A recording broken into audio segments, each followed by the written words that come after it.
Assalamualaikum warahmatullahi wabarakatuh. Halo semuanya, selamat siang semuanya. Apa kabarnya nih? Semoga sehat selalu ya. Semangat karena hari ini kita kedatangan tamu yang sangat spesial nih dari Ketua MPK Semansa. Saya sebagai Gina Nailatul Rahmah selaku host pada episode Tab MPK kali ini sudah tahu dong acaranya mau apa. Seperti yang tertera di thumbnail, kali ini kita akan berbincang-bincang santai dengan acara yang bernama Tab MPK, Talking About MPK. Di samping saya di sini ada Ketua MPK di Semangas. Mangga Tete untuk memperkenalkan diri. Halo guys, nama aku Mila Ramadhani Effendi. Aku sebagai Ketua MPK SMA Negeri 3 Subang masa bakti 2023-2024. Dan halo semuanya, perkenalkan nama aku Selai Putri Nurbasari, biasa dipanggil Sela. Aku adalah Ketua MPK SMAN 1 Subang masa bakti 2023-2024. Episode kali ini adalah the last episode nih teman-teman. Maka dari itu kita langsung aja yuk Talking About MPK dimulai. Enggak Teteh, silakan mau diambil pertanyaannya. Oke, aku dulu ya. Iya, boleh. Pertanyaan pertama. Apa ya kira-kira? Kalau salah satu anggota kalian melakukan kesalahan yang fatal, sebagai ketua, apa sih yang harus dilakukan kalian kalau mendapat anggota tersebut bermasalah namun tetap kepada pendiriannya, artinya tidak mau berubah? Susah sekali ya. Main berat deh. Kalau dari aku sendiri sih ya, untuk kesalahan fatal, artinya ini udah benar-benar banget berdampak besar ke pengurus MPK, baik itu dari namanya maupun pengurus MPK-nya sendiri. Untuk kesalahan fatal, pasti udah gak ditoleransi. Seandainya kalau dari anggota kita sendiri, ketika sudah kita ajak komunikasi, kita udah kasih tahu konsekuensinya, bahwa ini loh dampak yang apa yang kalian lakukan terhadap lingkungan kalian, ke diri kalian sendiri, tapi malah tetap aja malah sama kita udah dibilang bahwa aduh ini kalau udah kayak gini kalian gak berubah, ada aturan yang bakal kasih kalian sanksi gitu.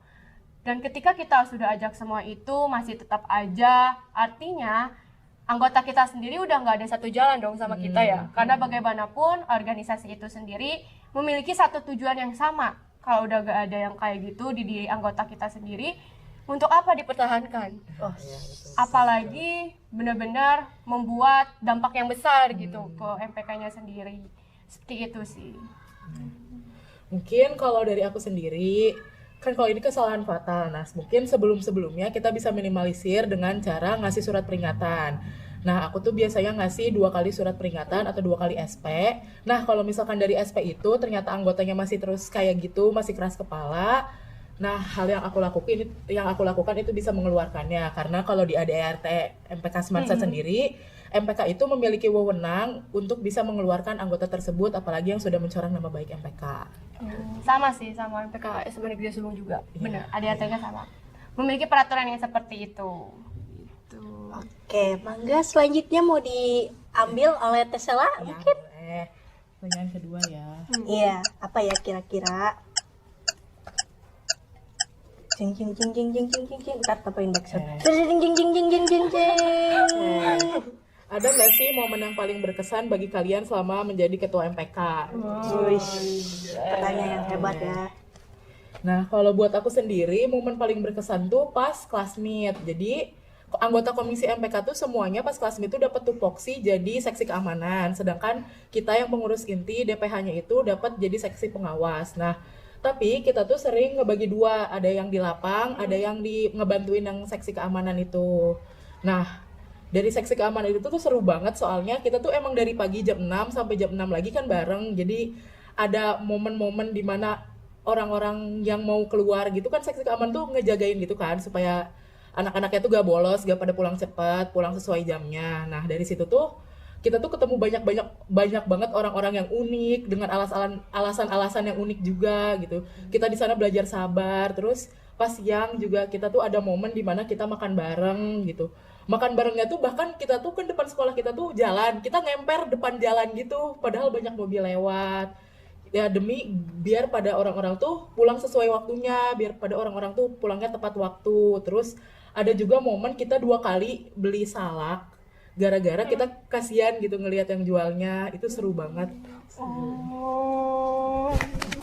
Teh mau nanya dong, maaf ya Teh. Iya, so. Kalau semisalkan di Semansa tuh kira-kiranya cowoknya tuh senakal itu gak sih, kayak nyari cara bagaimanapun caranya tuh bisa keluar dari sekolah gitu loh. Iya, kadang ada aja sih, cuman kita tuh MPK sendiri atau seksi keamanannya itu ngebantuin gimana sih caranya minimalisir hal itu terjadi. Biasanya di jaga gerbang itu kita minta jaminan kayak kalian, aku mau izin keluar dulu gitu. Biasanya kita minta jaminan, kartu pelajar, HP atau apapun gitu. Oh, kalau misalkan keluar gerbang yang sekecil ini masuk tuh gimana? Gak ada sih, kita semua standby. Hebat ya berarti di sana. Apresiasi. Kalau dari aku sendiri untuk momen yang paling berkesan tidak ada. Tidak ada. Kenapa? Kenapa nggak ada? Karena menurut aku tiap harinya yang aku lalui bersama MPK itu benar-benar paling berkesan. Karena tiap hari yang kita lalui itu benar-benar penuh sukacita banget, bahagia. Jadi menurut aku kayak setiap itu momen. Nah, iya. Kita lanjut. Ayo lanjut aja tuh. Terharu Teh. Saat siapa selanjutnya?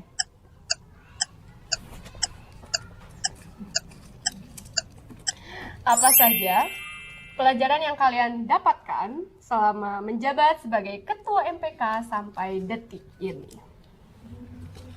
Kalau dari aku, pelajaran yang aku dapat itu dari segi pemimpin pastinya dapat lebih baik lagi menangani suatu permasalahan.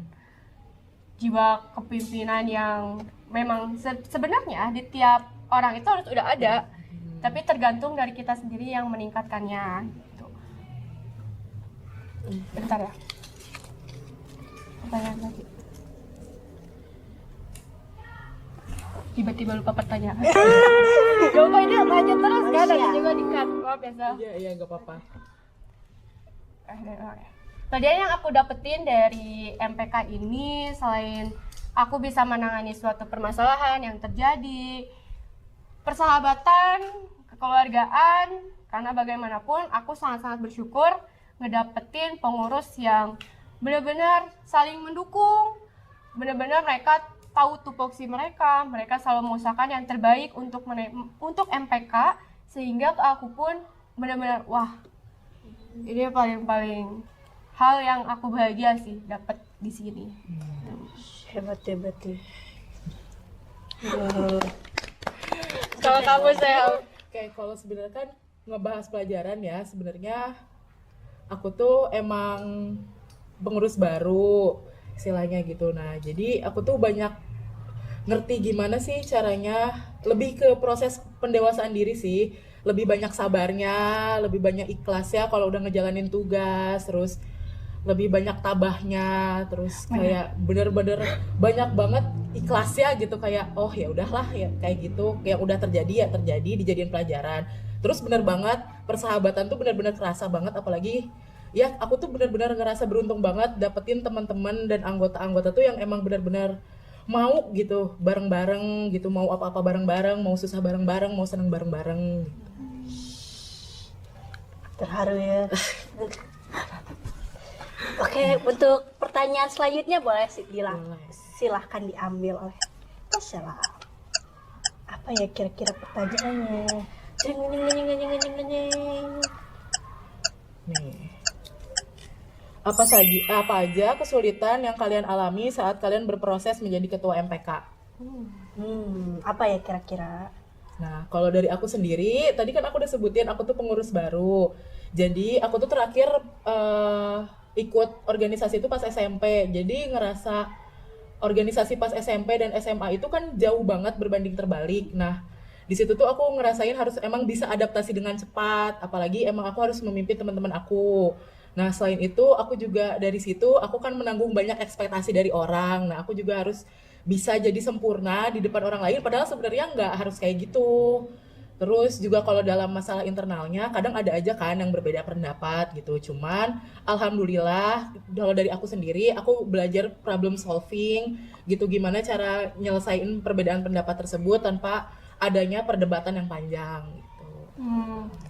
Kalau dari aku, ketika aku menjadi ketua MPK benar-benar ada rasa asing sebenarnya. Karena bener gak sih ini aku jadi ketua gitu loh. Ketika itu aku benar-benar excited buat cari-cari nih bahan-bahan apa yang harus aku lakuin untuk sebagai ketua gitu. Aku harus apa ya gini-gini. Akhirnya ketika untuk pertama kalinya aku ngelakuin tindakan adalah ngobrol sama pembina. Jadi untuk kita ngobrol sama pembina itu harus seperti apa kita menurut pembina gitu loh. Karena dari kita sisi sendiri kita udah menyampaikan Bapak kita akan seperti ini sehingga dari Bapaknya sendiri ada evaluasi untuk kita ke depannya supaya MPK yang lalu dan MPK yang sekarang ada perubahan yang meningkat gitu deh kepemimpinan kita ini gitu. Bisa dijadiin pelajaran buat kita penerus selanjutnya. Komunikasi. Silakan diambil selanjutnya pertanyaan yang kelima. Mohon maaf ya berlama-lama.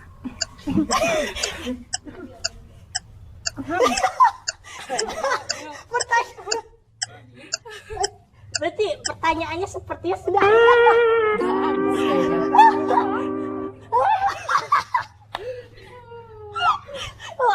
Nanti bonus dari kamu. Oh ya udah tuh. Mungkin pertanyaan pribadi dari saya ya. Kalau semisalkan nih ya, aspek apa yang Teteh cari buat penerus selanjutnya, kira-kira apa gitu loh. Buat siapa tahu ntar penonton tuh pengen join MPK, siapa tahu pengen langsung jadi ketua gitu loh. Nah, jadi apa aspek yang harus dipenuhi? Aspek yang harus dipenuhi dalam ketua selanjutnya, aku sih berharap bahwa ketua selanjutnya memiliki sikap saling merangkul, komunikasi yang baik sekali, attitude selalu dijaga. Bagaimanapun dia adalah cerminan MPK itu sendiri ya, Sel ya. Betul banget. Terus selain itu akademik jangan pernah ketinggalan, karena bagaimanapun dia juga ada tanggung jawab sebagai siswa-siswi. Selain ada di MPK, dia pun ada tanggung jawab di kelasnya sendiri. Hebat ya, berarti dengerin ya guys, siapa tahu mau jadi penerus selanjutnya di Semandas. Kalau untuk Tesla sendiri? Nah, kalau buat aku sendiri sebenarnya aku tuh bukan orang yang neko-neko. Nah, tapi menurut aku seorang pemimpin dan ketua tuh harus punya ya sikapnya itu gimana sih, harus baik gitu. Apalagi kalian tuh bakal jadi highlight dari orang-orang gitu. Nah, terus akademi kalau bisa diseimbangkan dengan si organisasinya tuh. Jadi jangan organisasinya terlalu banyak dan si akademiknya tuh malah turun. Nah, jadi harus gimana pun caranya biar bisa balance gitu. Nah, terus kalau menurut aku buat ketua MPK selanjutnya, aku berharap besar bahwa dia bisa memunculkan program-program kerja yang lebih kreatif dan inovatif. Karena menurut aku Semansa itu butuh banyak banget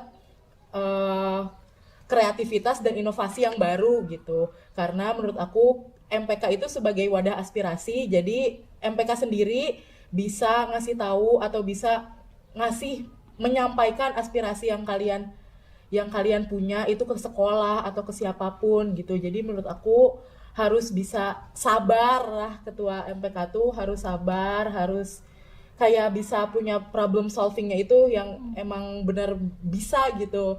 Karena nggak semua masalah tuh harus ada debatnya gitu. Karena kadang kayak gini aja, gimana pun harus bisa cari jalan tengahnya dan juga harus bisa berkomunikasi yang baik gitu. Aku ada tambahan. Silakan. Tambahan dari aku buat ketua MPK Negara Subang, semoga bisa lebih banyak lagi relasinya ke hal yang luar, berkenalan lagi dengan banyak orang. Benar-benar menambah relasi untuk MPK Negara Subang. Nah, dengerin ya guys, siapa tahu untuk penonton acara podcast ini berminat untuk jadi ketua selanjutnya. Nah, sebelum kita penutupan, bolehkah Teteh memberi harapan untuk MPK sekolah Teteh ke depannya? Silahkan dari Tesla atau Temila dulu. Siapa? Oke, kalau untuk MPK sendiri aku berharap bisa jadi jauh lebih baik dari yang sekarang. Pelajari apa kesalahan sebelumnya dan jadiin evaluasi. Selain itu, aku berharap program kerja aku dan teman-teman MPK itu bisa berpengaruh baik dan positif terutama untuk aku dan teman-teman yang ada di sekolah. Nah, untuk itu aku semoga MPK sendiri bisa belajar dari kesalahan sebelum-sebelumnya sih. Kalau dari aku, MPK SMP Negeri 3 Subang ini semoga selalu tulus dalam melakukan segala hal demi MPK, karena aku pun tahu mereka always tulus untuk MPK. Ya kan Gina? Iya, selalu kok. Terus selalu berevaluasi diri, jangan berpuas hati. Bagaimanapun apa yang selalu kita tingkatkan pasti selalu ada kekurangan. Iya, betul. Tuh. Wah, seru sekali ya pembahasan kita pada last episode ini. Sekali lagi kami ucapkan terima kasih kepada Teteh yang telah menyempatkan waktunya untuk hadir bersama kami di acara Talking About MPK ini. Semoga pembahasan ini tadi bisa bermanfaat bagi kita semua. Acara TEB MPK kali ini sudah selesai. Terima kasih kepada teman-teman semuanya yang telah menyaksikan Talking About MPK dari episode pertama hingga episode terakhir. Semoga dengan adanya acara TEB MPK ini kita dapat mengambil pelajaran dari pengalaman para narasumber-narasumber kita dan bisa mengamalkannya dalam kehidupan sehari-hari. Talking About MPK pamit. Sekian dan terima kasih. Bye-bye. Sebenarnya pakai pin ini tanggung jawab juga ya Bang Wen. Dari aku sendiri. Kamu bahasa Cut. Kalau jawab ini HP aku siapa? Coba ngobrol-ngobrol, nah gitu. Kalau kayak gini deketin gak sih? Berlama-lama. Kemungkinan kita ini Bisa dijadiin pelajaran buat kita penerus selanjutnya. komunikasi.